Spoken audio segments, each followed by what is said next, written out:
देगलूर तालुक्यातील हाणेगाव येथील वसंतराव नाईक निवासी आश्रमशाळेत धक्कादायक घटना समोर आली आहे। आश्रमशाळेतील जेवण केल्यानंतर तब्बल 32 विद्यार्थ्यांची प्रकृती बिघडल्याची माहिती समोर आली असून विद्यार्थ्यांना तातडीने देगलूर उपजिल्हा रुग्णालयात दाखल करण्यात आले आहे। मिळालेल्या माहितीनुसार विद्यार्थ्यांनी जेवण केल्यानंतर काही वेळातच त्यांना उलट्या आणि अस्वस्थतेचा त्रास जाणवू लागला। परिस्थिती लक्षात येताच बाधित विद्यार्थ्यांना तातडीने उपचारासाठी देगलूर येथील शासकीय उपजिल्हा रुग्णालयात नेण्यात आले।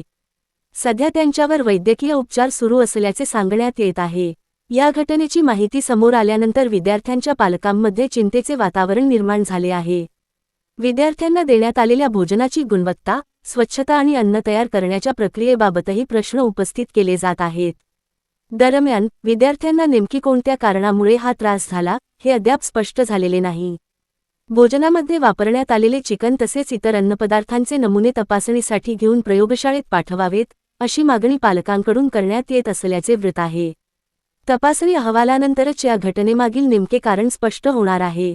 या प्रकरणाची सखोल चौकशी करून आश्रमशाळेतील भोजन व्यवस्था, स्वयंपाकघराची स्वच्छता, अन्नसाठा आणि विद्यार्थ्यांना दिल्या जाणाऱ्या भोजनाच्या गुणवत्तेची तपासणी करण्याची मागणी होत आहे।